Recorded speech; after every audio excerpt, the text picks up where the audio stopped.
What's the scenario?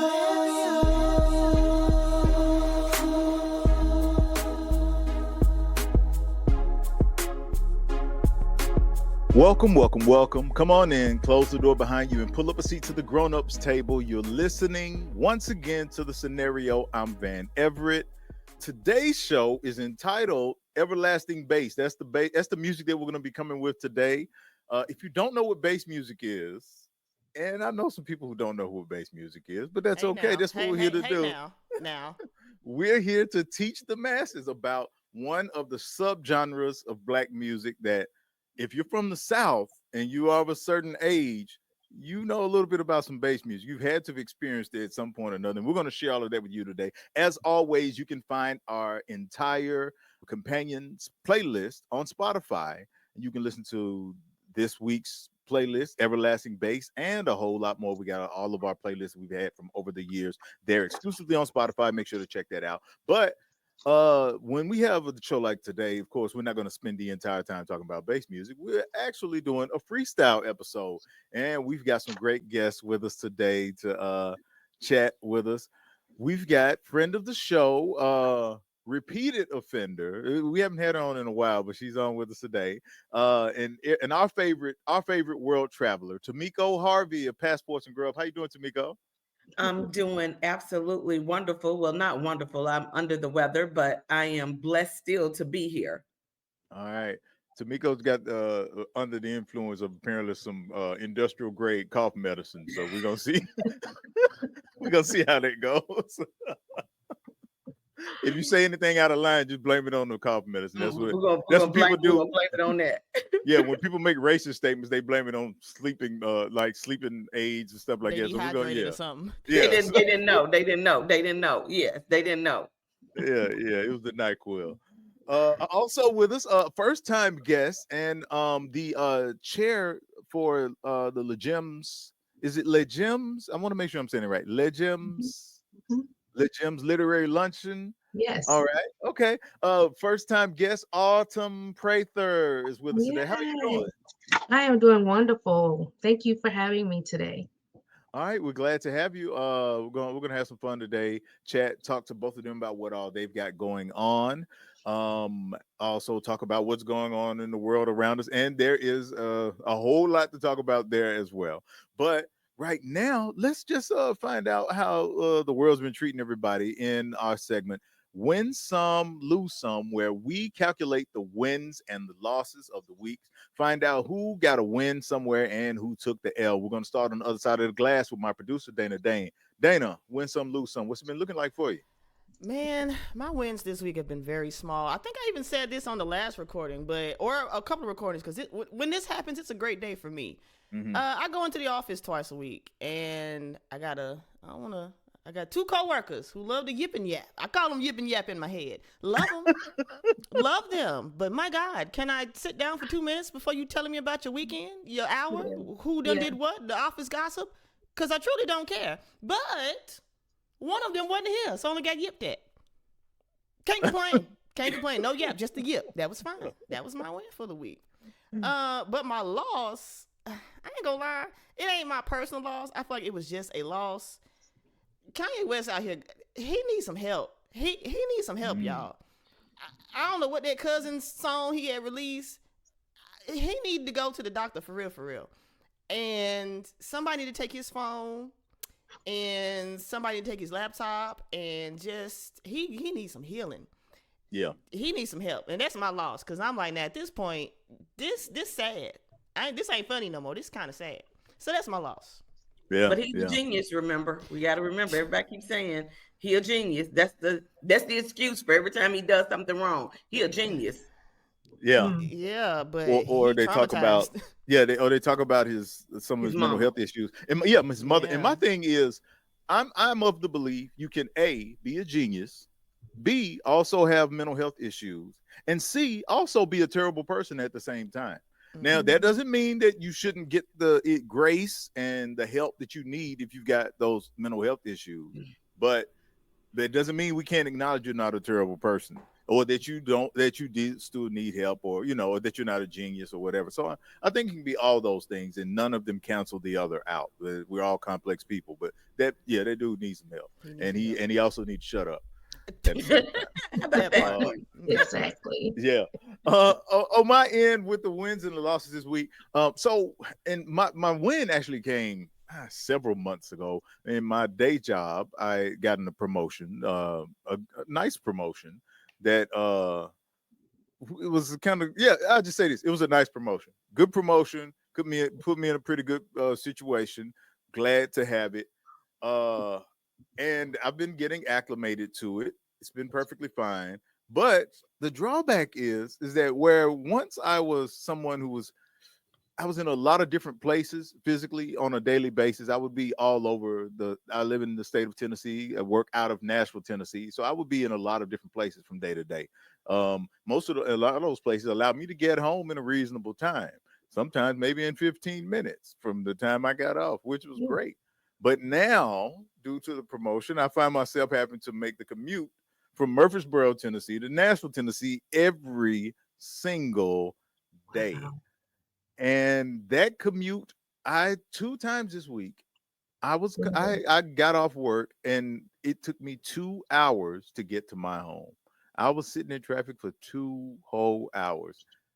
I don't feel like doing anything after once I get home, I'm done. It's like that's the whole another work that I'm doing, just trying to get home.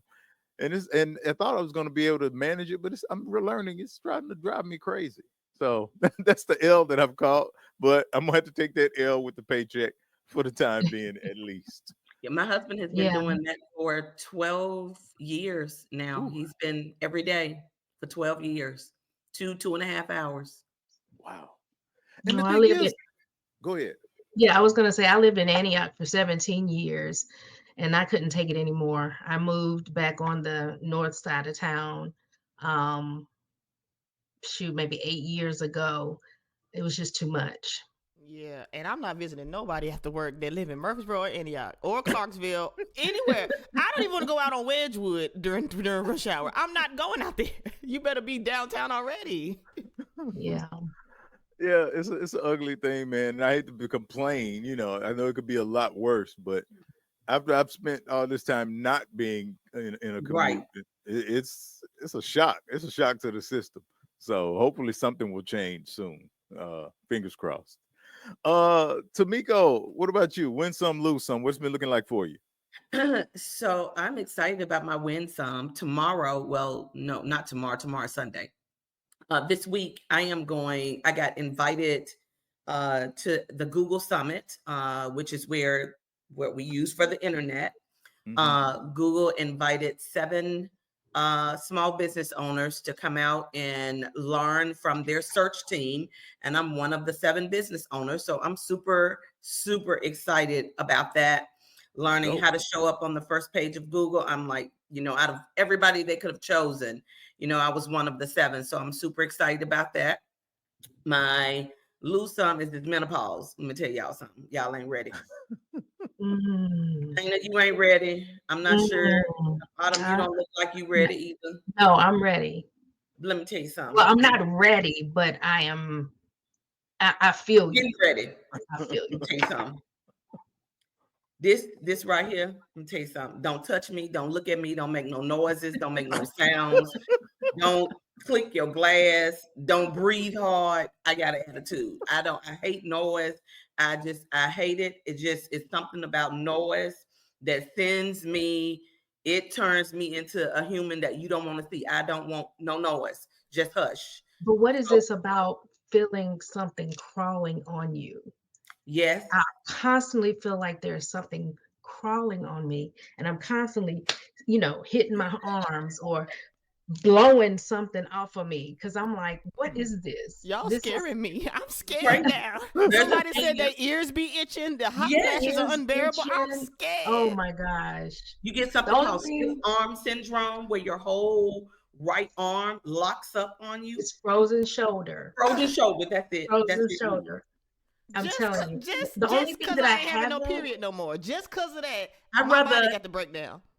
It is awful. It is it's awful. awful. But I haven't had hot flashes. I haven't been cursed with those. So I'm Well, grateful about that. let me just tell you, brace yourself. Oh my God. Because then you get the hot flashes with the cold flashes at the same time. So from the waist up, you burning, it's like heat. But then your arms and the lower part of your extremities, you freezing, you chattering. So you don't know whether you want the blanket on or the blanket off. But so that's my lose thumb this week. Whew. Listen, I'm sorry. He over there just like, no, Van, I no, got quiet. He's like, I don't even know yeah, what to no, say. I don't. Hey, I know what not to jump in. Here's the thing: I'm a married man, and my wife, who is in that particular phase of life herself, I learned not long ago to just be quiet sometimes. So what would happen is I would walk into the room and I'm like, what's going on here? Why is this heater on? Why is this air on right now? It's too hot, it's too cold. And she said, look, I'm going through it right now. I don't need you to ask me no questions about whenever you walk in the room and the temperature seems weird to you, don't ask anything. And that's Just what go I've with learned to do. I just go with it. I just keep walk on through to the next room. If the temperature don't seem right, that's none of my business. So I know to leave it alone. Uh, Interestingly enough, I'm interested in actually doing a show on menopause, perimenopause, all of that whole thing. Because one of the things that it come to my attention is how little information there is about it, because yes. doctors are just now, we're just getting to a place very recently where doctors are even bothering to study women. Yeah. Mhm. And I mean, they literally just decided, well, if you study men, you pretty much get the whole thing. That's enough. It's like, wait a minute, how is it that we haven't studied women and we don't understand a lot of this stuff? So, I'm interested in following up on what And women the are things that talking people need about to it know. more. Yeah, It's not a hush. It's not a hush thing. You see exactly. everybody is talking about it, being open with it. So I think that's a Mhm. great idea. I know I am on the struggle MF and bus. My Mhm. family is my family is tiptoeing. I'm about to say they sick of you. They sick of me. Hey, they Wow. tiptoeing. You see it. My Well, heart goes out to you. my My heart heart goes out goes to out you to me too. too. And then you look in the mirror and I'm like, I don't when I look in the mirror, I'm like, girl, you 54, you gonna be 54. But this body is like, no, girl, you you are 54. Yeah, yeah. Dang. Well, best of luck. Best of luck to you. Again, I'm definitely going to do a show on this. I just got to figure out how to construct it in a way that works and is informative and empowering. It's Um, needed. It's needed. yeah. Autumn Prather, what about you? Win some, lose some. What's it been looking like for you? Yeah. Wow. I'm gonna I'm gonna have to go with this week's win. Um, is seeing my daughter take her graduation photos as she is about to graduate with her master's degree in public health. Oh, that's dope. Oh my All gosh, right. it was All right. so breathtaking to see that hood on her. Um, but it's bittersweet, and I'll say this as the loss. It was in the same week that my mom passed Mm. 16 years ago. Um, So it was really it was refreshing to see my daughter go higher than what myself and my mom did. We only got our bachelors. So she's carrying the legacy, but she's taking it a little higher. So I'm kind of considering it a win and a loss within one, but Mm. it's still a blessing that my daughter is um, persevering. where did she go to school? Tennessee State University. Okay, okay. Nice. All right. That's That's great. good. Yeah, it's That is beautiful. great. Yeah, That's it beautiful. is. Yeah, that's I can see how that can be a sort of a melancholy thing. We're always I was recently sharing a point about the idea of loss. in families and grieving, that we are always living with the people who have left us, even when they've left us. And I don't mean that in a theoretical way. I mean in that the same way that you're always living with the people that are still alive. Like that same child, you had to drop her off at kindergarten one day, and the person that came back to the car from kindergarten was not the same person you dropped off, and they never would be that person again. So you had to learn to live with a new person.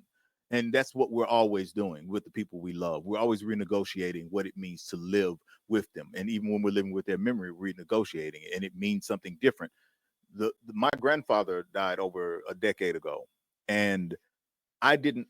I always appreciated my grandfather, and I loved everything he did for me while he was alive. But it wasn't until I had my own grandchildren that I understood him in a way that I never knew him before. So he became a new person to me right then and there. And so I'm still living with him in a new way, even after I thought once he was gone, that would be it. But we're still having this new relationship. So that's something I always think about when I hear people talk about those sorts of things. Yeah. But that is Win Some, Lose Some. What we're going to do right now is we are going to hear from our missing co-host, B Cub, who is out today. He's got his bass music song pick. We're going to check it out right here. All right, so you know the name of the episode, Everlasting Bass. You got B Cub, who isn't with us today, so we had to take an aside. Yeah. Put me, call me out from the, put me, just bring me out to the hallway. Catch me in the hallway. I had to do a drive-by. Just drive-by blessings. Yeah, man. Everlasting bass.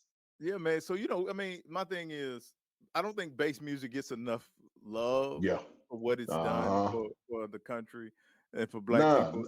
So it's like, man, come on, let's bro. put it out there this week. So Yeah. I'm curious about your song pick, especially since your caption says, "Give me that donkey button and big old." Dude, let me tell you, man, all of these songs, like they got such a, and I guess being from the South also, it's like, this feels like it's ours so much, like it's a South thing. And it's just like, it's the nostalgia from all of it, dog. Like, I know, I guess really big, maybe knowing how, the whole Miami scene set everything up, that was the originators of it. And you had all the people, but it's like when Atlanta came through with it, Atlanta has their own little bass music, subculture. And it's listening to all the songs. So I was trying to think of my song pick, and I'm like, do I go all the way back for nostalgia's sake? Like, you got, Two Live Crew, all of those, like all of them just bass classics. And then when you go to Atlanta, I'm like, so does crunk, like, was it birthed from bass? Because if you really think of that crunk movement, a lot of that came from bass. I'm like, because if you listen to some of the Lil Jon stuff, it's like, you can't really call it bass, but you hear I guess the influence, you know what I'm saying? Like Especially bass, coming from Atlanta. like bass music slowed down is what it's like. Yeah, that's exactly what it was. So I'm like, dang, do I want to go with like Lil Jon? Because I remember the first time hearing the Who You With, the Lil Jon song, it was like, oh, it was like just a different version of a bass. But I had to settle down, man. As much as I want to do a Two Live Crew song, I was like, you know what? I don't know if Van feels like finding edited versions or dealing with editing. Well, I had to go with. We're not on the radio now, so that's right. I forgot. Yeah, so we can do whatever. But I was just like, you know what, dude? I'm gonna go to the one because I remember hearing this. Like you got that family member that you ain't really shouldn't be in their car, but you end up being in their car. And usually it's some memory made of it. Like I remember the first time hearing Freaky Tales was with this cousin. Like the first time hearing certain songs. But dude, the first time I heard DJ Magic Mike with Feel the Bass, like it was just music. And it was just the hardest hitting bass that I had ever felt in my life. And so my song pick, dude, it's just all just straight music. And DJ Magic Mike, Feel the Bass, man. That's my pick. That's a classic. Like that's a good one, man. Yeah, man. That was the DJ Magic Mike. It felt so underground, but you know what I'm saying? If you knew about it, you knew about it. So DJ Magic Mike, Feel the Bass. People don't, when they think about underground hip hop, they don't think about him. He made a killing, and he was Tons. all him. It was all him. Him making his own music, putting it out there. He had a following who all they wanted was something for their system, and that's what he did. That was it. DJ Magic Mike, man, who was actually from Orlando. So I don't even know how heavy, just you think about Miami, but I mean Florida's Florida. But that's why I had to go ahead and go with it, man. It's always dope. I love listening to it even now. All right, man. That's dope. All right, man. Before we let you get out of here, tell us where you're gonna be at.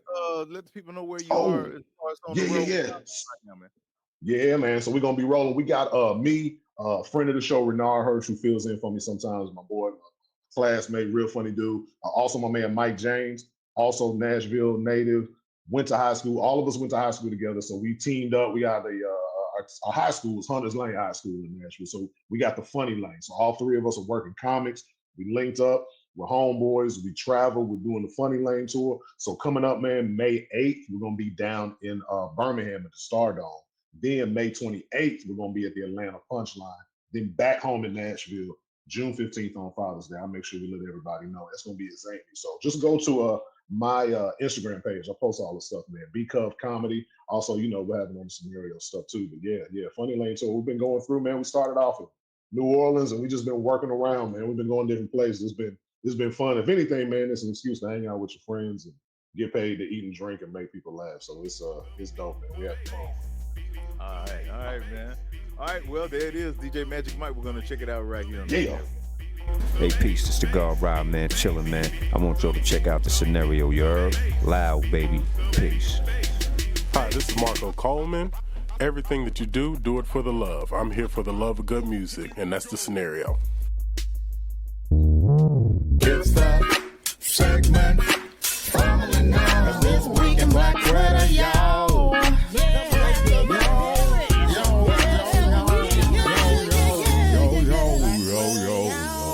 We still call it Black Twitter. I'm naming Twitter. I'm gonna call him Twitter. Child. Y'all know what it is. It is the segment formerly known as This Week in Black Twitter, y'all, with Dana Dane. Dana, what's it been looking like out there? I know the online world has been abuzz with a whole lot of stuff. Yeah, it's been a whole lot of stuff going on this week and last week. I'm just trying to compile a lot of things. But first and foremost, I got to touch on something. Now, I didn't necessarily want to talk about this person, and I'm not going to talk about this person, but I'm going to talk about what this person is doing that can affect us, and we need to know what's going on. So what I'm going to do is I'm going to talk about Trizzy Trump real quick. Just real quick, okay? Just talk about your boy Trumpster for just a sec, because these student loans, okay? It's getting a little scary, like what's going on. The Department of Education it started doing like going to start doing their involuntary collections processes for these student loans that Biden was supposed to take away, and now Trump is like, no, y'all gonna pay. So I just wanted to make sure our listeners were informed, because you need to check your emails. Check your emails, check with your lenders, check with your bank accounts, because some people are getting their like federal tax returns garnished, their wages garnished, or their Social Security. You can get up to 15% of your Social Security garnished, 100% of your tax return clearly, and some of your wages as well. So I just wanted people to know, to be aware of that. And if you do have any questions, you can contact the government's default resolution group. You can enroll in some different income-driven repayment plans. I myself, because I was poor, did the SAVE repayment plan under Biden, but that didn't do anything for me. So I may need to look into that. So again, get on your student government aids, go look on that, see what's going on with your student loans. And some may even be eligible for deferment. So I just wanted to put that little bug in your ear, guys. Trump out here, we gonna have to pay. We got to pay, y'all. So we got to see what's going on. So that's that on that. Next, Shay. Oh, Jesus. Now again, I ain't gonna talk too much on because he out here wilding. But something in me just knew it was something with a white woman. I just knew it was something to do with a white woman and this race play and all this stuff. And now you done got these assault charges, and now you settling out of court. Sit yourself down on the couch and have a talk with yourself, because this is ridiculous. Did y'all hear I don't even want to repeat some of the stuff I read involuntarily on Twitter. But I could agree. I could be like, yeah, that sounds up the alley. Did y'all see any of that? I did. I saw it, and I just have one take on it, and it is, regardless of whether she is lying or it's a money grab or whatever the case is, it probably is. But why are you messing with a 19-year-old? When you mess with kids, that's what you get. Right. So you have to, when you mess with little girls, we act like little girls when we 19, 20 years old. That's what little girls do when they don't get their way. So now you're reaping the consequences of messing with a 19-year-old. Yeah. Yeah, Monique tried to tell him when she sat on that couch. She said, "Hey, you don't need no little young thing. You need an old woman your age. Okay, rub your feet at night, keep you out of trouble." He's in the kicking and giggling. Yep. Okay, now you know. Now you know. Now you got to do ESPN. Done dropped him. Now I hate that, but did they drop him? FAFO. He took a leave. He said, I don't know if they dropped him, but he said he was taking a leave. But I just find that if my daughter she'll be 19 in October. If I'm 53. I don't know how old Sharpe is. I think he's like 56.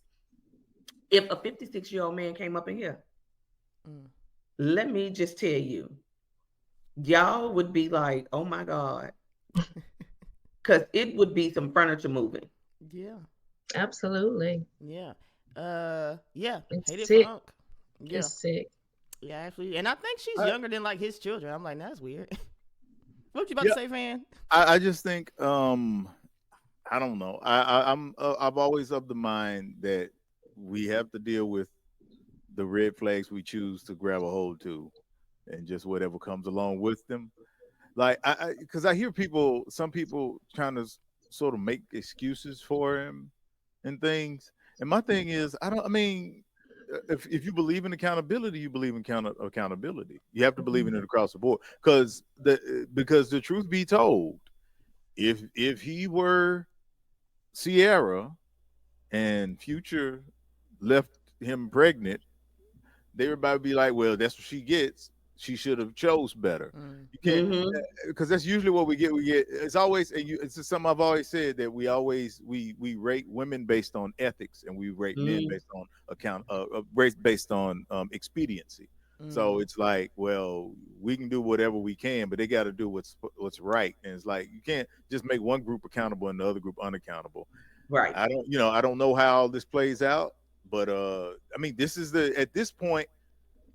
Even when I hear people say, well, they always trying to trap, when they say they are always trying to trap black men, it's like, well, it's the same trap. If it is a trap, even if it's a trap, it's the exact same trap. Why are you still sticking your neck in the exact same trap, knowing that they trying to trap black men, if that's what the case is? Right. I saw somebody recently put a post online. They said, you can't get framed if you ain't in the picture. If you ain't what? Ooh. So yeah. Deep. Wow. In the words of the kids. Right. Because that was a good one too, you just said right there. But speaking of trapping black men, who saw Sinners? Going at 4:00 today. As soon as it's over with, that's where we're headed. Well, Tomiko, I'm gonna try to keep this spoiler free. It may be hard, so you may want to close your ears a little bit. I saw it last night, and so did a lot of the world last weekend on Easter. That movie did numbers. Did pretty good numbers. Starring Michael B. Jordan and Michael A. Jordan. I mean, because it was giving Olsen twins. It was giving Sister. It was giving Tia and Tamara. Okay, now don't judge me, because a lot of women find Michael B. Jordan super attractive. And he alright. But in this movie, okay, I see it. I'm with you. I'm with y'all now. I understand. You wasn't with him at first? No, and forgive me, Michael B. Jordan, if you ever hear this. None of his performances really grabbed me. You know what I'm saying? And he was just relatively attractive to me. But in this movie, when he was playing them twins, I said, okay. And I feel like he was doing really locked in. The whole cast was locked in.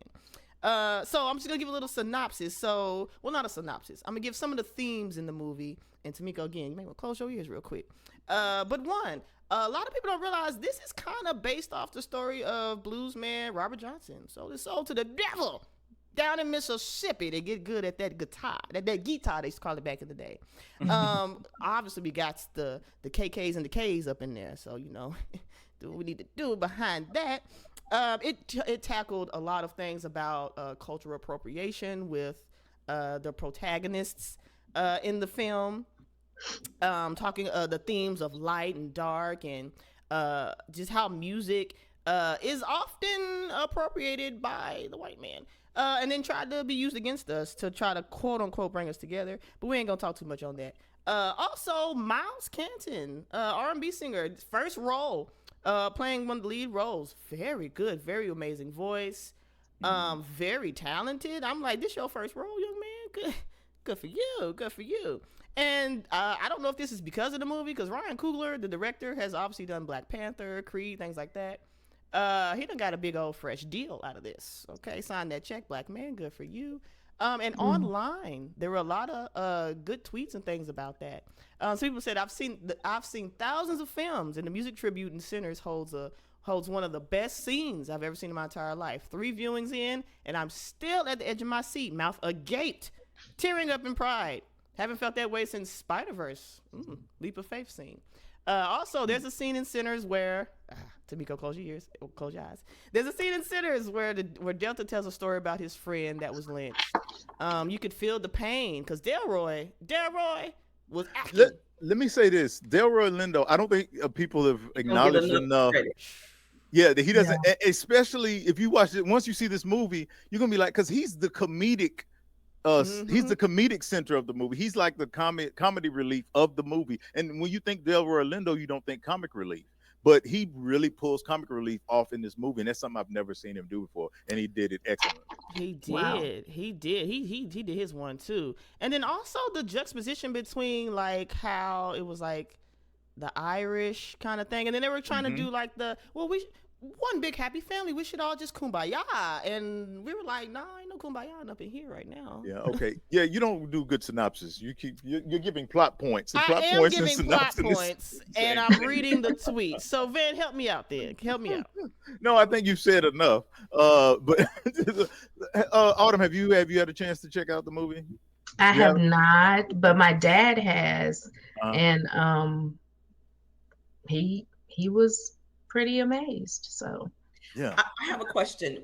How are you all feeling about all of the Christians online saying that they don't want to see it because it's promoting demonic and demons, and what's your thoughts on that? I think people, if they don't want to see something and it's just not for them, it's not their taste, that's perfectly fine. I'm perfectly fine with that. I am always challenged by the black community and the things that we label demonic, because a lot of what we label demonic in itself is rooted in white supremacy. Not only because we label things demonic when they're often black-led or woman-led or black woman-led, but also because the things that we don't call demonic, you know what I mean? We just we just recently had a man taken out of this country for nothing, and he's still there, and they left him almost for dead, and no one would call it, nobody ever calls those types of things demonic. The levels of violence and evil that a lot of us have faced in the name of God by white America is never called demonic, and that troubles me, because what it does is the challenge is that I'm not sure a lot of times when and I'm a Christian myself, but that some of my fellow Christians don't self-reflect on the things that they reflexively call demonic. They don't think, why would I think of this as demonic when there are so many evils in this world that are clearly harmful? Right. Yeah. And so, yeah, I think there's especially, and I don't want to get too deep into the concepts in the film, but I think, I don't see demonic when I see this film. I'll just put it there. Right. I'd agree. It's a great film. Again, Michael B. Jordan, Michael A. Jordan. Somebody said something about Michael C. Jordan. I don't know. It's something going around like that. Michael B. Jordan done did his thing on this one. Every single actor and actress in this film, especially my girl from Lovecraft Country. I can't remember her name, but she played one of the love interests in the movie. Oh my God, I love her. She's amazing. And also the Asian cast members. Okay, y'all better come through and support. Loved it. Go ahead. No, I was just gonna say, Wunmi Mosaku. That's one of the reasons that you're hearing the idea of this being demonic being tossed around, is because she plays someone who practices some tradition African religions, and the thing is, again, it's calling anything African demonic, and it's like, No, these were people who believed in one God, and they believed in God and understood God in a capacity that was different than the capacity with which you understand God. And I think the thing that people are missing, and I'll try not to rant on this too long, but I think it's really important to say the thing that a lot of Black Christians miss is that they think that the version of their relationship with God that they have is the most authentic one. And what they don't realize is that no, it was informed by a bunch of different traditions that a Right. bunch of different white people told you this was the most authentic way to, see God. And it's like none of those things draw you any closer to God. They are simply traditions. And these people are practicing different traditions. And for you to see those traditions because you are not accustomed to them and say that they gotta be of the devil is short-sighted. It's way short-sighted. When you see somebody casting lots, as she does in the movie, and then to speak on that and not acknowledge the apostles casting lots in the Bible. When they did it, it wasn't demonic, but when this Black woman does it, it is. Right. As they around here getting ready to drink the blood or just finish drinking the blood on Easter. How about that? Yeah. Mhm. So that is my concern, is that I don't think we interrogate our own experiences enough. We just assume the experience I have has to be authentic because it's the right. only experience I've ever known. And there's somebody in Sri Lanka right now who's saying the same thing, and Right. somebody in Argentina saying the same thing, and someone in sub-Saharan Africa saying the exact same thing. We can't all have the only authentic experience with a God that rules the entire universe, can we? Guess Okay. not. I'm through ranting. My apologies. That's quite all right, because I just got one more topic, and Deion Sanders' young little boy, Shador, is how you say his name, Sanders? Yeah. He was He having just some got issues. picked. Just 30 minutes ago, just got drafted to the Browns because at the 144th pick. And people were kind of like, what they doing to this man? Why they got it? They thought they was going to be first, second, third, fourth. You know what I'm saying? Up in the higher picks. Stay in your place. Yeah. And I'm not a sports gal, so I'm hoping maybe Van can kind of fill me in a little bit on why they doing that man like that. What's going on? I think it's I'm sure both of our guests may have ideas about it too. Either of you have any right. thoughts? Yeah. That's my mistake. You absolutely right. Tomiko, Arnold, y'all got some thoughts? I just think that it is pure racism. I think they are pulling, they want him to stay in his place. He doesn't have a sad story. He ain't got to go buy his mama no house at the hood. He ain't trying to, he ain't got this, he got a father and parents that love him. And I think it probably has more to do with Deion than it actually does him. And so I think it is white supremacy at its finest. And they are like, we're gonna show y'all. We're and I wonder, the NFL has tried over the last, since Colin Kaepernick, to try to change their image. I wonder what has this done to all of the strides that they call themselves making when this was blatant racism. Yeah, I definitely agree with Tomika. It's, this family is a stand-up family, and unfortunately the flamboyancy of Coach Prime, I think, may have lended a little bit of that, just my opinion, to the delay. But overall, I really thought it was sad that they did this young man the way that they did. Yeah, he had a lot of eyes on him, a lot of cameras. He had parties, had celebrities there. For him to had to wait a couple days. Now, like I say, fifth round draft pick, fifth round, 144th pick. But either way, congratulations to my black brother. Got in with the Browns. The Titans got a number one pick themselves. I ain't gonna talk too much about that, because what that gonna do? What is that gonna do? Okay. I have no faith. This may be your year, Dana. This may be your year. I ain't seen the Titans go to Super Bowl since I was in like fourth grade. I've given up. And they finna build that stadium with all them taxpayer dollars just for them to be some losers. Let me get off. I will say this. This is, you already know how I feel about the NFL. I haven't been watching in several years because it is a racist organization that finds ways to profit off of their white supremacy.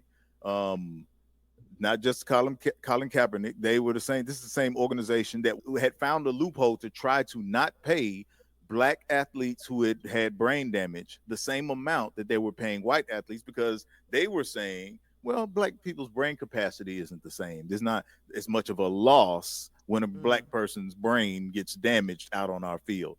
And they were able to get away with it until somebody pushed against it. So white supremacy is where they start from. And I think it's important to, one, be able to call out white supremacy in organizations like this and push against it. But I also, at the same time, when people get people are a little bit tore up about how this young man was done, because he won't get to get his millions of dollars sooner rather than later. All I say about that is that we still going. You know, a lot of people talk about the tax exempt organizations on Sundays that rob people of their money and make them promises that they'll never keep, but they never seem to mention that the NFL is one of the biggest ones. Yeah, that's one of America's greatest religions is the NFL, and they keep giving money to it. Like you said, they're going to use tax dollars to build a building that most of the people who are paying taxes cannot afford to go to. Right. Okay. Wow. Yeah. Van, you're saying what people are saying online. They basically just said what you said. I got a couple tweets on the screen for our visual watchers there. But yeah, again, congratulations to the Browns. I'm gonna be watching because I mess with the Sanders family, so I'm gonna be watching. But yeah, that's all I got, Dana Dane, for this week in Black Twitter, y'all. All right, Dana Dane. So, Dana, a neophyte to bass music. Yeah. What is your bass music pick for us this week? Okay, after you gave me like a jajillion examples, I was like, oh, okay, well, let me think of one more relevant, not relevant, but like for this day and age. And this has been a hit for like a year. Now, is it a white man? I believe so. But the song go hard. It's called Soft Spot by, I don't know how to pronounce this. I'm just say letters, JMSN. Soft Spot. Y'all probably heard it. Got the little video. He dancing all like cool, little tank top, little bald white man.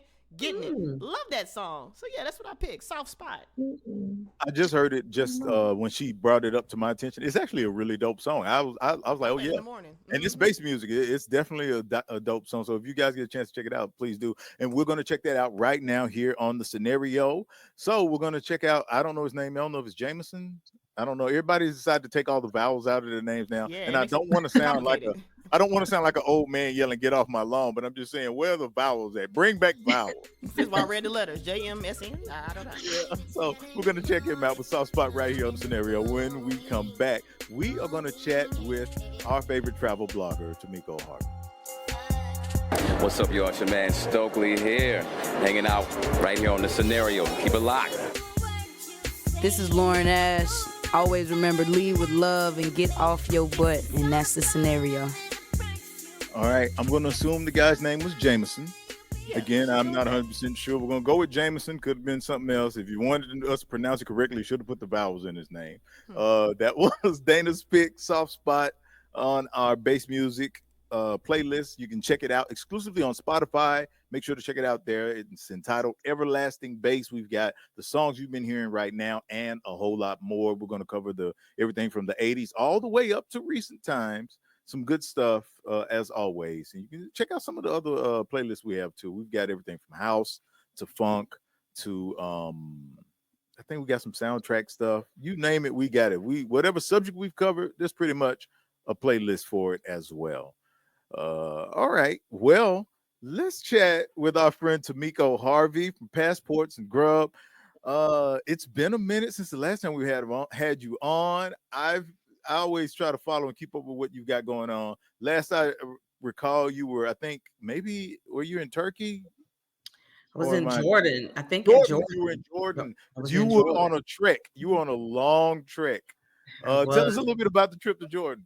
Jordan was absolutely amazing. I will say, prior to me visiting Jordan, Johannesburg had been my favorite place I had ever visited. But Jordan was, oh my God, the food, the people, and I am not a religious person per se anymore.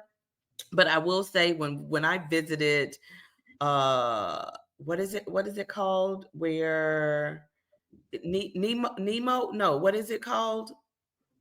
Where Moses? Do y'all know? I can't remember the name of it. Do y'all know? I don't know. I need more Anywhere. description. It is where Moses is buried, and so our guide was there. And when you see things in the Bible and then it's in real life, it's like a mass desert, like for like hundreds and hundreds of miles around. And one of the places where Moses touched his staff, the rock, to get water, we went to one of those places, and the entire area was a mass desert, except for this one spot where this one rock was 2 olive trees. And to see that, you're like, it was really eye-opening.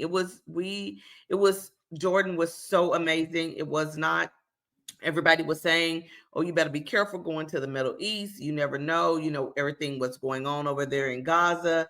It was so safe. It was so amazing. I tell you, it was by far probably one of the best trips I've been on in a long time. That's one of the things that I always like about following you, is that you tend to give people a more realistic perspective than what we're getting, because I think a lot of times people have these ideas about these foreign lands, and let's be honest, if those foreign lands are populated primarily by non-white people, they get there's all these preconceived notions that are put out there. And a lot of times you go to these places and you say, well, no, this is what it's really like. And you don't sugarcoat it. You, like, if there's an issue, you say this is what the issues really are. And if there aren't any issues, you point out, no, this is what people are saying, but this is what's really going on. What made that important for you to do? Well, my tour guide made a very good point. He said the Gaza Strip, he said, imagine there's a shootout. He's asked me, what's the name of a street where you live? And I said, Memorial Boulevard, Memorial. He said, imagine there was a shootout on Memorial, and now the global news is saying, don't go to the United States anymore because there is a shootout on Memorial. And so that is when you think about how crime is and things that are happening in other countries, it is not the entire country. It is one section. And so we have to know that tourism is a big part of how some of these places make their money. And if we don't go, how are the locals, how are they surviving? And so, as you stated, especially within the US, like, we can't be telling nobody not to go nowhere. We got very little room to stand on when it comes to safety. So I just think that the different stories need to be told, and people need to know, because for so long, we only can go by what we see in our media. And most of the time, it's not going to be the truth. Yeah. What's the destination that surprised you the most, for better or worse, when you went there? You may have yourself had preconceived ideas or didn't know what to expect, but it was somewhere that you went and you were just really surprised by the experience. Well, not in a good way, but I'm going to say I was very surprised and disappointed by Barbados. I had in my mind that I thought that the food was going to be like delicious. And the food in Barbados was like very mid. I was so disappointed. In my mind, I just thought, oh my God, this is going to be so good. I'm going to have some of the best food in my life. And I did not. Yeah. Barbados was disappointing to me. Yeah. Wow. All right. The worst food I ever had somewhere that wasn't in America was in Singapore. Every single meal I ate, no matter what it was, was Singapore. Yeah, everything I ate was terrible. I can't explain it. And it was so terrible that I said, you know what? Let me just go to this KFC and just get something there instead. And it was terrible too. So no, you have got to be lying, because Singapore is on my bucket list. Yeah. Now listen, it was 20 years ago when I went to Singapore. It could very well be a lot different now. Maybe something, I don't know. I'm just telling you, I had a few different, I was there for a couple of days. I had a few different meals. None of them were good. And they didn't have any flavor. It was just bland. It was none of them were bland. They were all seasoned, but I don't know what they were seasoned with. It just didn't. And I'm not one of those weird people who can't go and travel and eat and try different things. I love food. I'm up for a lot of different things. But it didn't work for me. I can't explain it. It just was like, this is weird. The thing, at least the thing about eating at KFC in Singapore was like, well, they obviously season this to the tastes of the community that's here, right. because it doesn't taste like I can get that. But when I just ate everything else that I ate and it still wasn't any good, I was like, okay. All right. They say the KFC in Barbados is the best KFC in the world. It was so mid. I was like, the KFC at home tastes better than this. I was like, Rihanna ain't got no restaurant down there. She ain't got no Nope. hometown restaurant. Like she ain't got nothing down there. Yeah, no, it was. I was, and then the restaurant that she loves is a chicken place. We went in there, and it was like a little hole in the wall, and they were like, "Put your cameras down." It was like the chicken was like $4. Why are y'all acting like this a 5-star restaurant? But okay, whatever. Yeah, but Barbados was. I was very disappointed in Barbados. Oh goodness, Autumn, have you done much world traveling? Had a chance to do much world traveling? I have not. I've been to Jamaica. I've been to the Dominican Republic. And both of those were, fine. But I want to. It was cool, but yeah, I want to experience Greece because I hear their food is amazing. Yes, it's delicious. I want to experience Paris. And so my bucket list is pretty big, and I need to get to work on it. I mean, I've been to France, not Paris, but I went to Lyon and maybe some towns outside of that. The food was straight. I think I went to a KFC or a Burger King out there, and it was really good. But even like the local food, it was kind of like which I've never been to New York, but like how I imagine you go to New York and to like the bodega and like 2 a.m. you get like a burger or something. They had regular food like that too. That was pretty good and affordable. I would say it was pretty good. So if Lyon and Paris are same food wise, Paris should be good. All right. Well, I just got to say something because I feel it needs to be said. I don't know. I'm not one who cares much about doing things for the white gaze, but it is somewhat problematic that 3 of us have talked about going to other countries and all of us end up at a KFC at some point. I don't know. I don't know what that means, but I'm just saying it doesn't look good. I just needed to see. Okay, is that a KFC? I just need to see what it tastes like. No, but Barbados promotes their KFC as the best KFC in the world. That's what when you get off the plane, that is what you see. They want you to go and try their KFC and their special seasoning that isn't special. So yeah. Well, okay, that's acceptable. That's acceptable. But I think between me in Singapore and Dana in France, the combination of all 3 of us being at KFCs across the globe, I don't know. Yeah, I'm just black. Then I'm gonna go. Okay. But that's interesting because I heard Jamaica had the best KFC in the world. Yeah, they go back and forth. They go back and forth on which Caribbean island has the best KFC. I don't know how KFC became the pillar of the Caribbean chicken, but yeah, and it was so funny when we were in Montego Bay, and so we were traveling to Negril, and we passed several KFCs, and there was always a goat out in front of it. It was a goat sitting in front of a KFC, and I was like, oh, okay. What that mean? Yeah. Yeah. It does make me wonder if they serve goat, because I'd be interested. I won't lie. Right. Oh man. So all right, Tomiko, if you were going to recommend something, say Autumn's got a bucket list and she's interested in getting out there. If you want to recommend something that was two recommendations, one of the best balling on a budget trip when you're trying to do something within a budget, and then one if you say budget isn't the problem. It's like if you got the money, you want to go ahead and really enjoy yourself. Which one would you? What would you recommend? I don't ball on no budget. I'm sorry. She just balling. I'm just balling. Okay. I know that's right. Okay. Well, what would you recommend? I'm 53. My balling on a budget days is over. She done earned it. Okay. Oh my God. I have earned not to stay in the Hampton Inn when I'm traveling at the country. But I will say, I would advise everybody to go to the continent.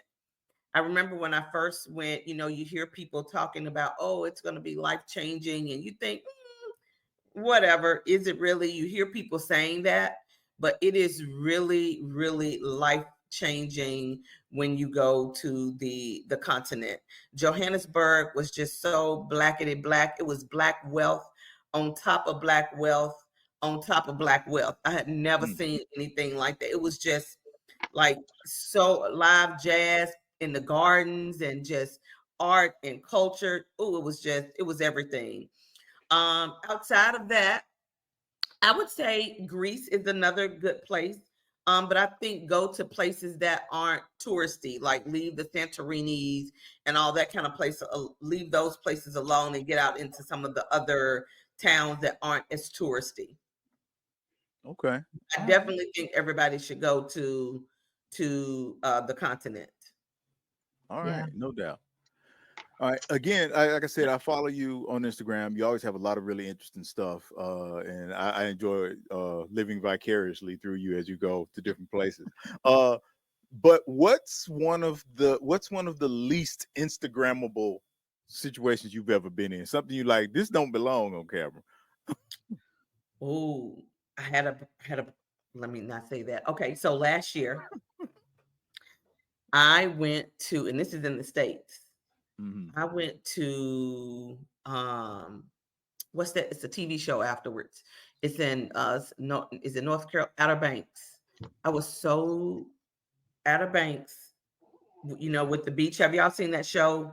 Outer Banks. Anybody watch that show? All the kids love I know what you're talking about, but I ain't never watched it. Heard of it. I'm not familiar. Yes.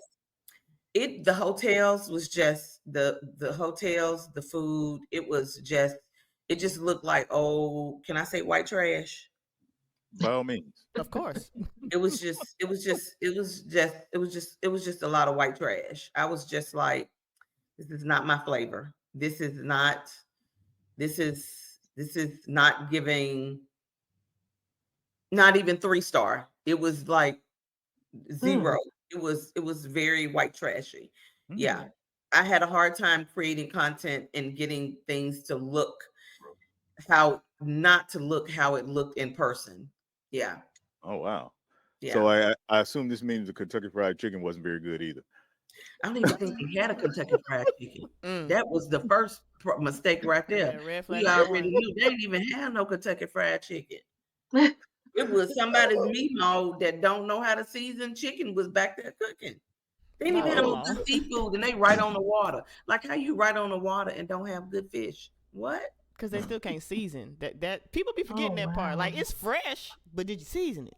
No. It was so bland. I was like, what the world? Like, bland. Oh my goodness. So what's next for you? Where's the next destination for you? I go to DC next week, and then I go to Quebec City in Canada, and then I'm going to Donegal, Ireland. And then I am trying to go back to Thailand in December. Okay, back to Thailand in December. So I'm assuming Thailand is one of those places you really enjoyed. Oh my gosh, it was beautiful. Yes, I went to Phuket, or Effet, as some people like to call it. It was amazing. And now that my daughter, she is graduating in 2 weeks, I'm going to be out here turning some corners. I was already gone all the time, but now that my baby is going to be off at college come August, I'm going to be turning all kind of corners, y'all. All right. Before we wrap this particular segment up, if there was one thing that you wanted other Black women who are seeking to travel the world and see the world to know or to learn from your experiences, what would that be? That because you have a family, a husband, and a kid, that doesn't mean you have to like wait on other people. I think a lot of times people think that once you get married and once you have a kid, most of my travels are solo. 95% of my travels are solo. You don't have to. I think that, we fall into these stereotypes of you can't do certain things once you're married. And I find that not to be true. You are still an individual. Just because you're married doesn't make you not want to experience things and see the world. And I think and especially for me, like it's my time to get away. And we all need time away from our spouses. That doesn't mean you don't love them. That just means you need some me time. And it's okay. It's okay to be selfish. And not even be selfish. It's just okay to take time for yourself. All right. Well, can I ask a question really quickly? Yeah. What is the one location that you would recommend for a first time solo trip? You know what? You want to go to Greece? You said Greece is very easy. You can navigate Greece very easily. The flight is, I think it's maybe like 9 hours or something like that. It's not too crazy depending on where you're going from. Greece is very easy to navigate, like extremely easy. I just got back from Athens, and then I was also in, I think I went to 2 other islands, but Greece is very, very easy to navigate. And you said that it was on your bucket list. It is. Okay. Yeah, it's very easy to navigate, extremely easy. Sometimes you don't have to really worry about the language barrier. I would say go to someplace where you don't have to, you're not really worried about language. And then, of course, Mexico. Mexico is my favorite. I'm trying to convince my husband for us to move to Mexico. I am we are getting that retirement age, and I'm like, look, I'm ready to go. That sounds good. That sounds good. Okay, Tomiko, what about your bass music pick? Now, I know Memphis is not known for a lot of bass music. That wasn't their thing. You know, Atlanta and Miami is where bass music comes out of. But still, I know you had some bass music in your background. Yeah, and I think this is a bass music song, Pump Up the Jam. Is that Pump Up the Jam? Is that? No, it's not. It's not? Are you talking about Pump Up the Jam? Pump Up the Jam. Are you talking about the Pump Up the I think I know what song you're talking about from the 90s. Pump Up the Jam, pump it up. Yes. Okay, well then I don't have nothing for you then. That was mine. That was. Are you sure that that's not a bass? Look how he's cackling, kind of embarrassing you a little bit. Come on now, we don't be knowing sometimes. All right, listen. If you're watching back, he is laughing. All the teeth showing. That's if you're watching this on YouTube, we're gonna take a vote. If everybody who believes that Pump Up a Jam is a bass song, please say so. Everybody, that is. If you know it's not, then I need you to say that. But it's not. It is. I'm standing on that. I'm standing 10 toes down that is a bass song. I would consider that more house. For me, that sounds more house. It's house at best. It's house. Best. But I'm gonna lend one to my dear sister. What about Everlasting Bass? Yeah. Rodney and Joe Cooley, Everlasting Bass. Exactly. Yeah. Okay. Yeah. See, now y'all best friends now. She done helped you out twice. She done helped me out twice.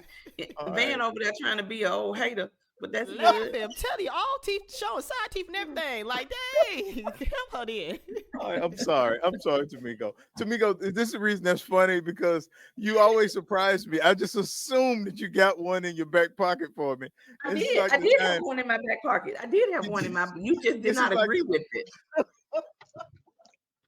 This is like the time you did Rico Suave on one of my shows, and I was like, I would not in a million years have thought Tomiko was gonna come with Rico Suave, but she did. Yeah, Pump Up the Jam. Everybody, that is a bass. I don't care what you say. Hey, if it's bass music in your household, that's perfectly fine. Yes. But we're gonna go into Rodney and Joe Cooley, Everlasting Bass right now. Y'all stay with us. This is Courtney Ogunpola with Load Trucks LLC, and that is the scenario. What's up, everybody? This is comedian Akintunde, and you're listening to the Scenario Radio Show.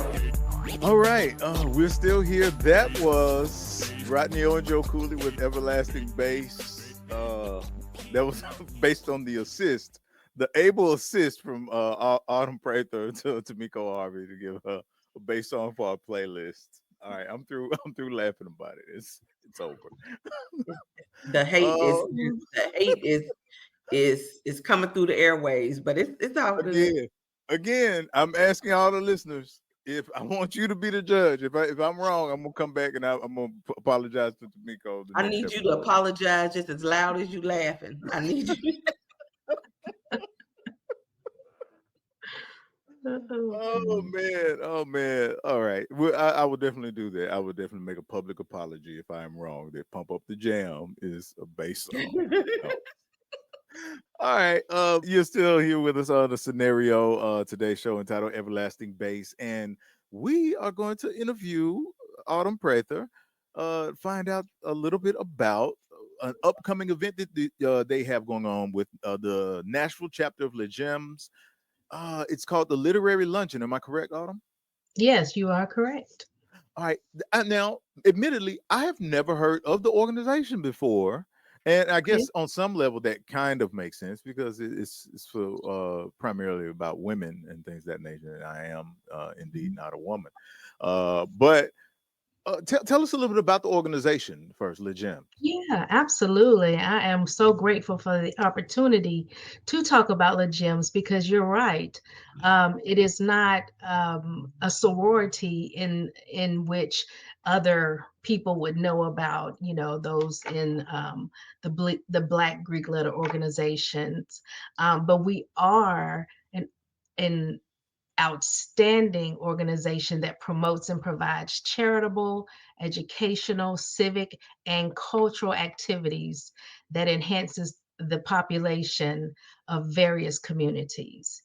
And so we were started back in 2004 in the Nashville chapter here, but under the umbrella of the national organization that was started in Norfolk, Virginia, back in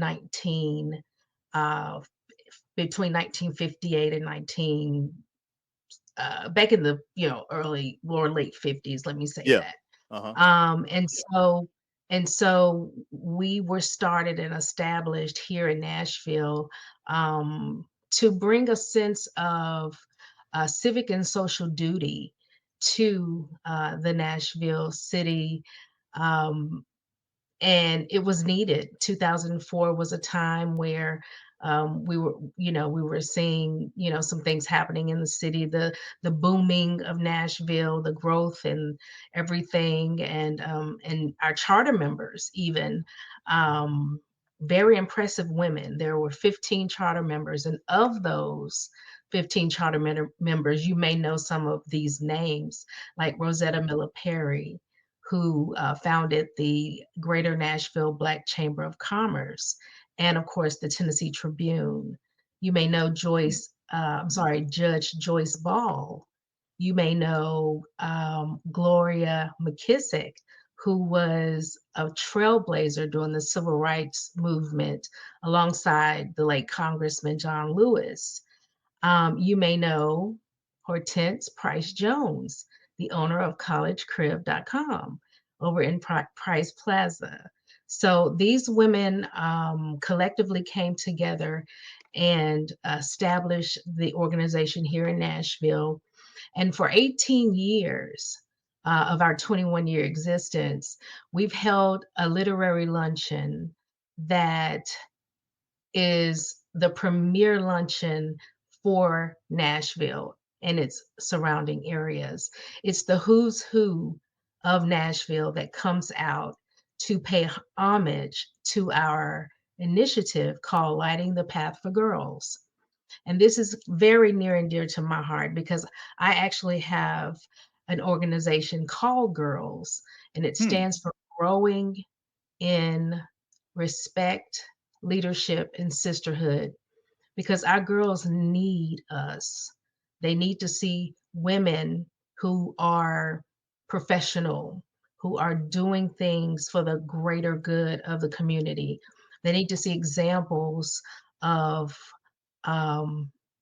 classy women, of women who I call them. We need to get back to the Claire Huxtables, and we need to get back to the Diane. And of course, I know that's her not her real name, Felicia Rashad, obviously, the Diane Carrolls, the Cicely Tysons, the Vanessa Bell Callaways. We need to get back to those ladies and how they showed so much sophistication, and teach our young girls those values that are missing.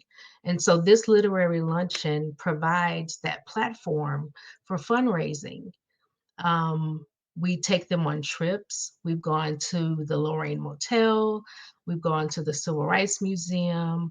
We take them horseback riding. We just expose them to all of the things that will give them a heads up and sort of move the needle for them to be exposed to different things in the community.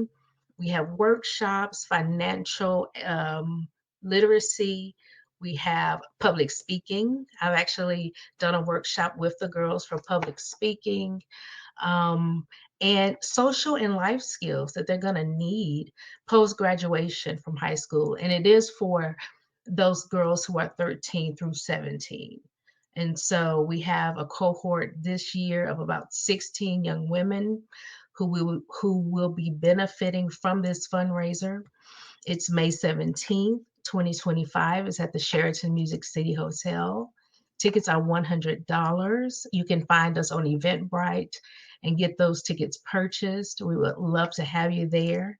Our keynote speaker is Dr. Carlotta A. Berry, a STEM phenomena. She's a trailblazing engineer, an educator, and advocate in diversity for STEM. She's the founder of Black in Engineering and Black in Robotics. And so she's going to bring that perspective to us and for our girls to see that they too can be as accomplished as a lot of these women that are going to be at this luncheon. So we invite the whole community to come out and be a part of this movement. And when we partner with different organizations, this year we're partnering with the Black Book Project, and we're asking everybody to bring a book so that every child can see their representation in these books. So that raised the question. I was wondering, I know it was named the Literary Luncheon. Is that how it got its name? I was wondering how the name Literary Luncheon came into play. So the Literary Luncheon is all about literacy. That's one of our strong points in our national organization. We have different tenets that we strive to complete, and literacy is one of them. And so this literary luncheon, it closes that gap between literacy and our young people. And we have authors that come in all throughout the world to vend their books. We have a vendor section, a showcase that we're going to have. And those authors come in and they sell their books and they talk about different things that they've done to promote literacy. So it's just a way for us to give back to the community through literacy. And this year's theme, The Power of Our Words, Shining a Light on Black Excellence in Literacy, speaks to that mission. Okay. All right. Yeah, that sounds cool. That sounds cool. So how long have you been involved with the organization? So I have been involved since 2023. And so it was an honor and a privilege for me to be appointed as the Literary Luncheon chairman for this year.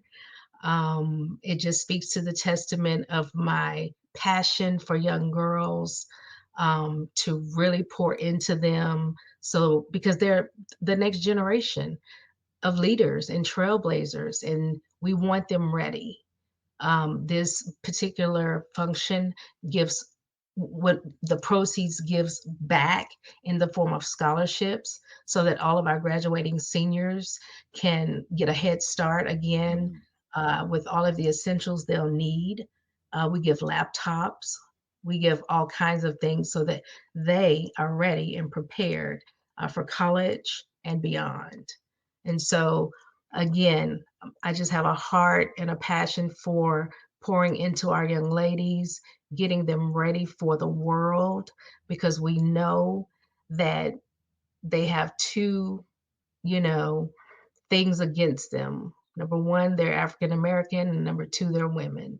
And so we just want to prepare them, and that's what we're here for. That sounds good. That sounds good. So again, make sure that everyone knows how can, if they want to get tickets and they are trying to find them online or any other way, what's the best way for people to get tickets? Or if they just simply want to contribute and be involved with Le Gemmes in some kind of way, what's the best way to do that? Please go to our website, legemmesnashville.org. LESGEMMES, Nashville.org. You'll find all of the information there, even a link to the Eventbrite site that you could purchase your tickets. Tickets are just $100 each, and you're going to get a delicious lunch. You're going to have a sparkling speaker, vivacious vendors, and of course, some great entertainment. We have Thistle Farms Choir coming. We have the countertenor extraordinaire himself, Patrick Daly. We have Popcorn and Champagne podcasts who are going to do our yellow carpet.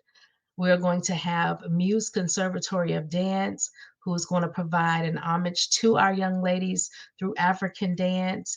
And we do ask, and it's not required, but we suggest you wear your African attire, because we are all about uplifting the Black community as well. Sounds like a good thing.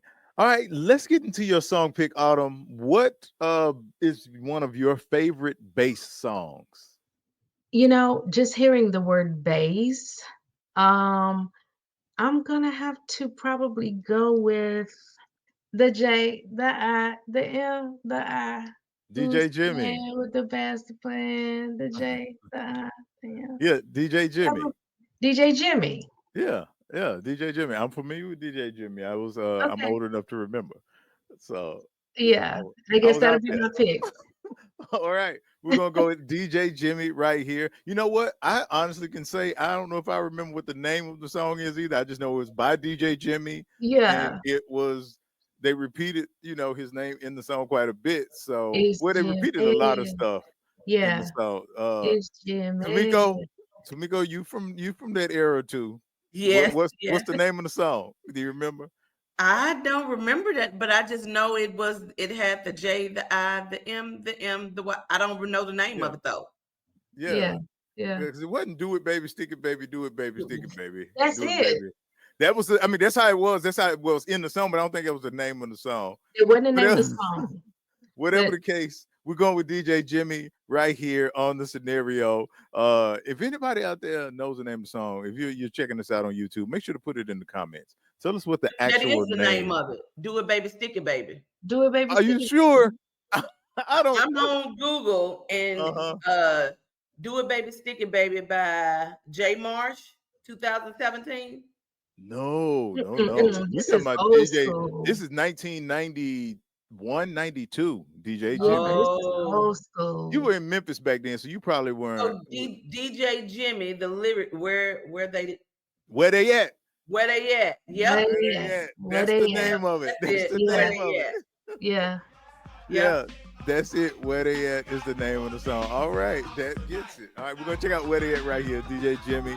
What up, fellow Scenarians? Be sure to stay locked in by subscribing to www.thescenarioradioshow.com and pull up a seat to the grown-ups table. Also, hit the notification button to make sure you don't miss any Real Talk with the playlist. All right, we're gonna do a segment called Songs in the Key of. And Songs in the Key of, what we do is all right. I didn't know Dana was gonna put that up, but all right. My finger trigger ready. You had said the word, I had clicked on it. I was so sorry. Look at that beautiful woman on y'all. That thing is gorgeous. Right. So, and what we do is we want to find out from our guests songs that shape their lives, or at least songs that have very significant importance based on the questions that we ask. So, first one that I want to know is the first concert that you ever went to. My first concert was New Edition. Back in the day. My Yeah, first say concert. back in the day, like when they were still kids. When they were still kids. Oh wow. Yes. Yeah. My first concert was New Edition. Which Yes. which tour was this? Was The this very this? first one. Oh, so this like kids. They was Yeah. like, it's like when they left you, they got dropped back off in the projects after, Yeah. after performing for you. Yes, that was my very first concert. It was amazing too. Because I had to sneak. My mama wouldn't let me go because she's super religious. So I said I was spending the night over one of my friend's house. And we got the ticket. Her mama bought us tickets and we went because my mama wouldn't let me go. Oh wow. Okay. Yeah. Because you know that was secular music. Y'all don't know nothing about that secular music. Oh, not only do I know about secular music, I remember there were certain people who called it circular instead of secular. Not circular. That's how secular it was. That's how secular it was. It was circular. That's hilarious. Yeah. Autumn, what about you? First concert? Same one. New Edition at Starwood. You remember Starwood? Oh yeah, Starwood outside the amphitheater. Yeah, Starwood Amphitheater. I was 11 years old, and I think Luther Vandross was there too. I think they opened. Wow. I can't remember. Of course, it was a long time ago, but yes, it was a very significant day in my life. Okay, so you're a big, huge fan. So you had the posters on the wall, I'm assuming, from which magazine was that? Yes. Word Up. Word Up, yeah. Yes. Yeah. The Candy Girl poster. Mm. Oh yeah. All of that. The whole thing. All right. Those were the days. And you didn't sneak though? I did not sneak, no. Okay. All right. See, that kind of fall into my question too, because my question was, what's an artist or a song that y'all could not listen to growing up? Because my granny was kind of strict at the beginning, and then she got liberal all of a sudden. But we couldn't listen to a lot of stuff. What about you, Tomiko? What's something that, other than the New Edition, clearly, that you snuck off to? I couldn't listen to anything. My mama was uber religious. Like I couldn't even be a cheerleader because they played regular music. I couldn't like go to football games or nothing. So if it wasn't gospel, it was not allowed in our house. But I did used to sneak and listen to, y'all ready? Too Short. I used to be jamming Too Short. Now. Them Freaky Tales. Oh Lord, that is my jam. Look at y'all. No, Too Short. It was Too Short, LL Cool J. I wrote down the lyrics to several of their songs. Oh, you was trying to get yourself incriminated, writing the lyrics down. Oh, I was writing the lyrics. Leaving evidence behind. But we had to write the lyrics down back then because that's how you remembered it. And you press the little stop and then you start again. And Exactly. Yeah. That's how we learned the lyrics back in the day. We telling our age. That's hilarious. I'm still on the cusp of that. I'm only 32, so I remember doing some of that for this technology boom. But what about you, Autumn? You said what's an artist or a song like you just couldn't, like your parents were like, nah, you can't turn that off. Nothing. We were a musical household. I know that's right. My dad had 45s, 8 tracks, just albums galore, like a record shop. And I mean, we would listen to everything from Roberta Flack to Prince. And I remember when I was 10 years old, my mom bought me the Prince album, and I learned it like in a day. I mean, I just listened to it continuously, and I'm going through the house singing Darling Nikki. Okay. Well, and I'm singing the whole thing. I know that. And I'm saying the words. And at first, my mama looked at me like, what is that? I'm like, well, you bought it. Like, I didn't know what it meant. But, we were very free with music. We just grew up listening to a lot of music. So Tomiko wouldn't have got to come over to your crib when she was a kid. That's what it is. Yeah, she would have snuck over there. Remember? She would would have have snuck. Yeah, she would have snuck over there. Yeah. She would have been over there. She wouldn't have supposed to have been, but she gonna be there. Right. Oh man. So what is an album that the last albums you listened to that you enjoyed from front to back? For me, it's probably and I listen to her album probably almost weekly, is Sade. I love Sade. I listen to probably all of her all of her albums. Like I love. I'm waiting her. It's been 12 years, I think, since his last concert. I'm like, look, lady, it's about time. Can we like come on with it now? But I love Sade. Nice. Okay, so you've been to a couple of Sade concerts. I have. I'm waiting on this. I think this whenever she do another one, it's probably gonna be her last one. So I keep waiting every year for her to announce some tour dates. Okay, yeah, I love Sade. So if you know anybody, if you have any pull with her, can you please find out? I'll let her know. Don't worry. Thank you, Dana. I'll let her know. Y'all heard it here. If y'all know anybody, let her know. What about you, Autumn? I have several, to be honest. I've actually listened to Cowboy Carter from beginning to end. Okay. But I would say my all-time favorite was The Miseducation of Lauryn Hill. I never skipped any one of those. I mean, and to this day, it's still in rotation. Such a and again, indie-ary, acoustic soul. Then the other two albums I can't remember right off the top of my head, but never skipped any one of those. Yeah. Okay. I absolutely love music, so yeah. Well, he talking about never skipped. I want to know who y'all think is an overrated artist or an overrated song that you're like, listen, I'm turning that off. Next, like, what about you, Tomiko? An overrated artist. Who is an overrated artist right now? It seems like everybody is overrated. People don't make music, like it's not really music anymore. And it doesn't have to be from today. It could be back in the day, and y'all were like, "Listen, I know y'all was on.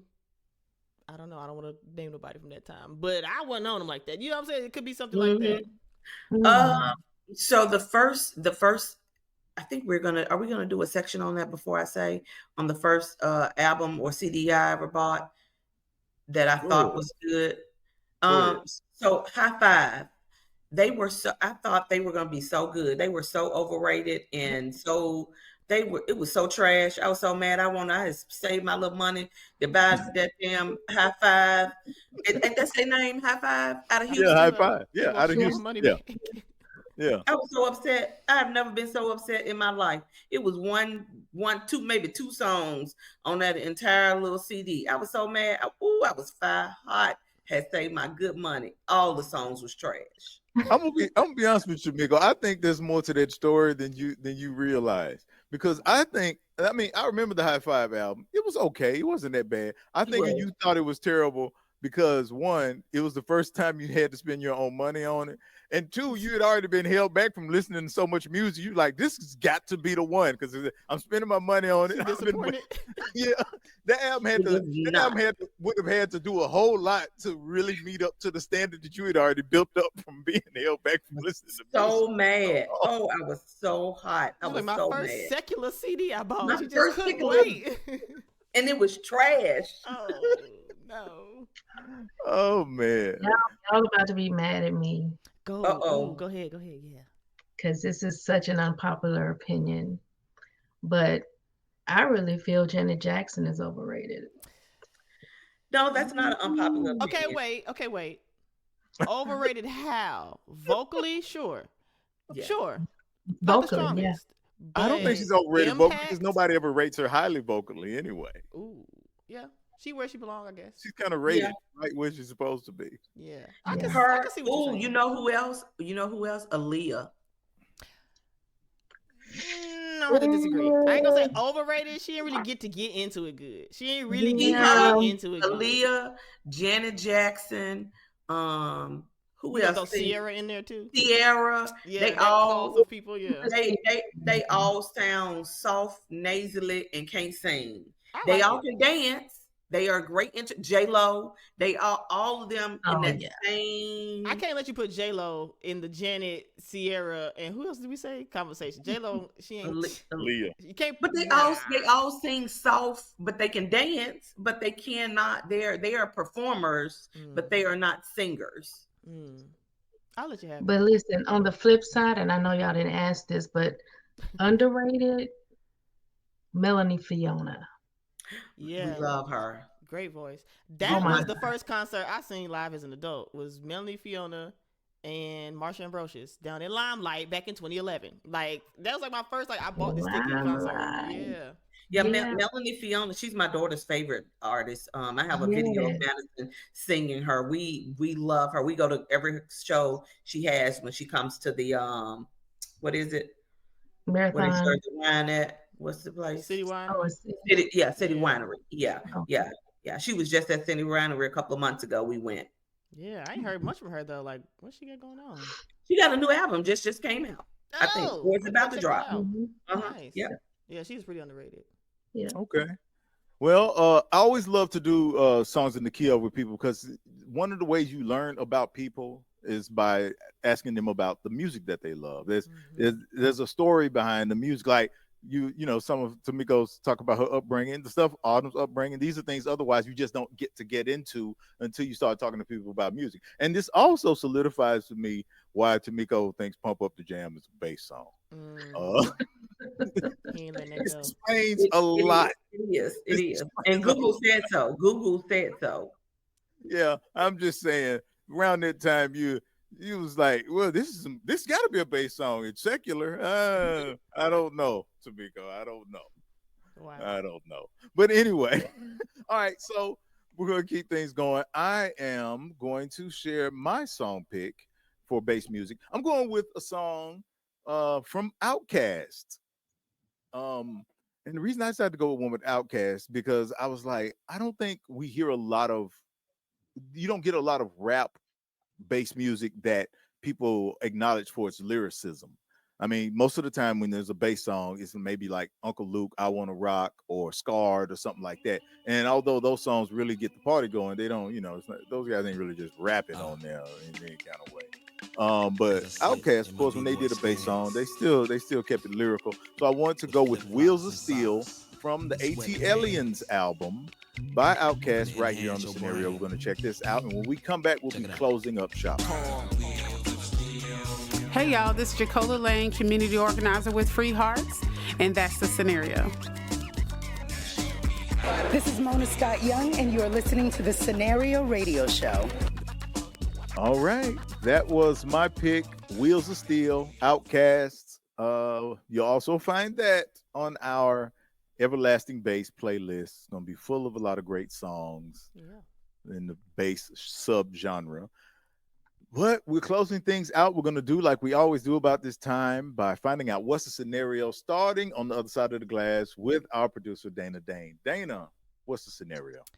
I'm doing some self-reflecting because I know I come off as a person who is very versed in music, and I am to a degree in the community that I am amongst the people that I know, but I need to broaden my knowledge because I truly didn't know what you meant when you said bass music because I would have thought house. You know what I'm saying? It's just the genres and stuff. I want to do some more studying, some more research, some expanding my musical ear some more. So that's going to be my goal this summer. And that's the scenario. All right. I'm going to send you our playlist, and maybe that'll be a good place to start. Yeah, how about that? Yeah, great place. Anybody else too? Great place to start. All right. Tomiko Harvey, Passports and Grubs. What's the scenario?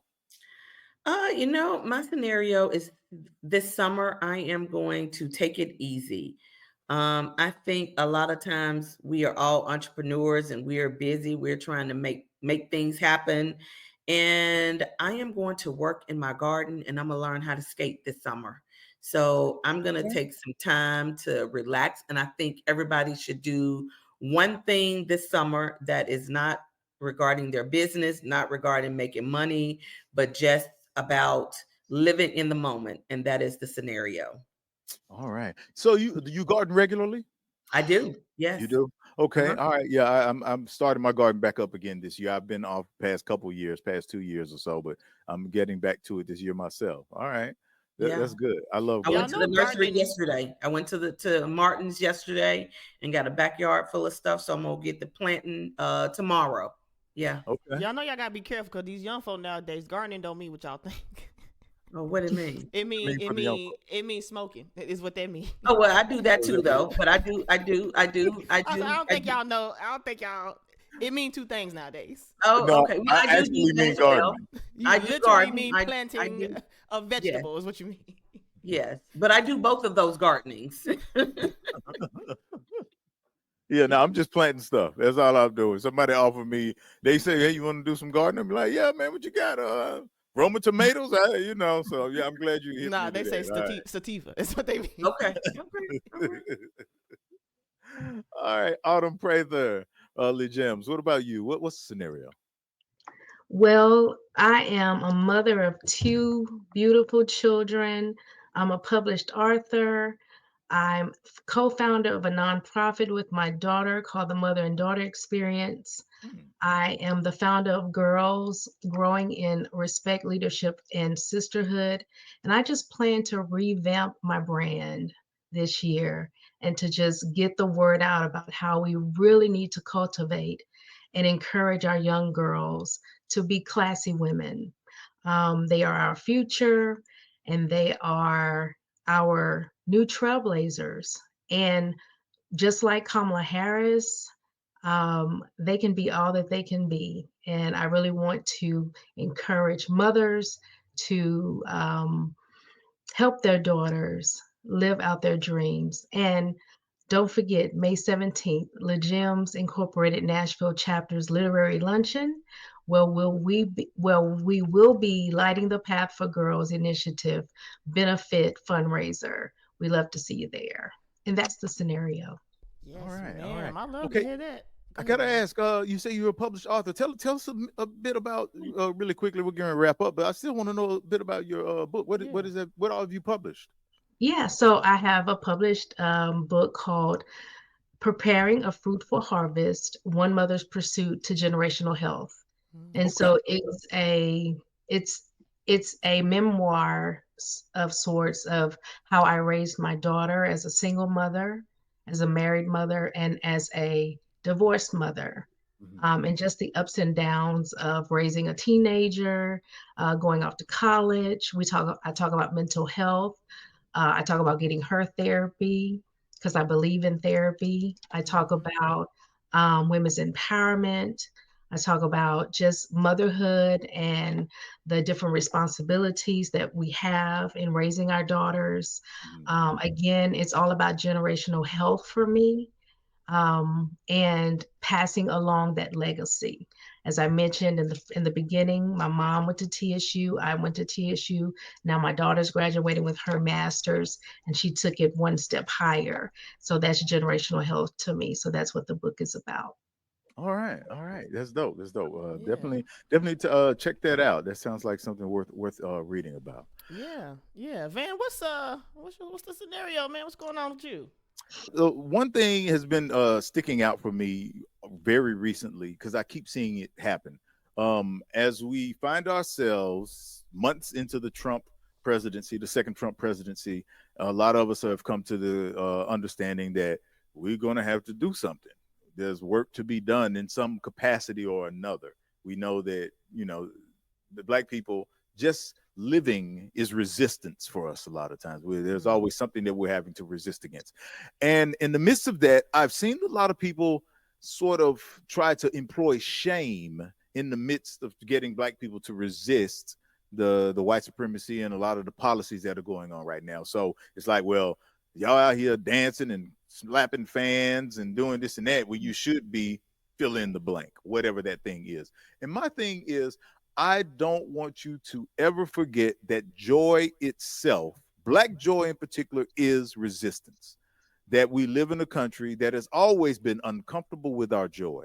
And so it has always been important for us to embrace that joy whenever we can.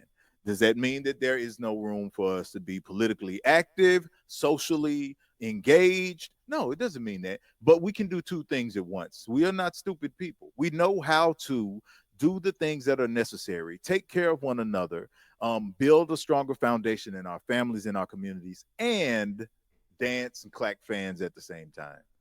And we don't have to do one or the other, because the minute that we start to push into all of these areas and stop dancing and stop loving one another and stop embracing all of the things that make us happy, then what are we fighting for? We're not fighting for the opportunity to live and to love ourselves. So continue to love yourselves and remember that joy, Black joy, is resistance.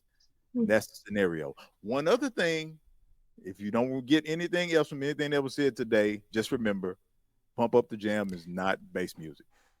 I knew it. I tell you, the hate never stops. It never stops. The hate never stops. I was going to give you some of my vegetables, but now I can't even share. Come on now. We got a garden together. And I mean the first kind, not the second kind. We got come over here, you got to do both gardens. It's a requirement. It is a requirement. In order to start the regular garden. Garden, correct. That's funny. All right, we're going to see if we can work something out. All right, well, I want to thank our guests, Tomiko Harvey, Passport and Grub, and Autumn P. Prather from the Gemmes Literary Luncheon coming up on May 17th. I want to thank both of you for joining us. It's been a real pleasure having you ladies on to chat with us today. On behalf of the team, Dana Dane doing the Dane thing on the other side of the glass, I am Van Everett saying take care of one another, and God willing, we'll talk again soon. Peace out.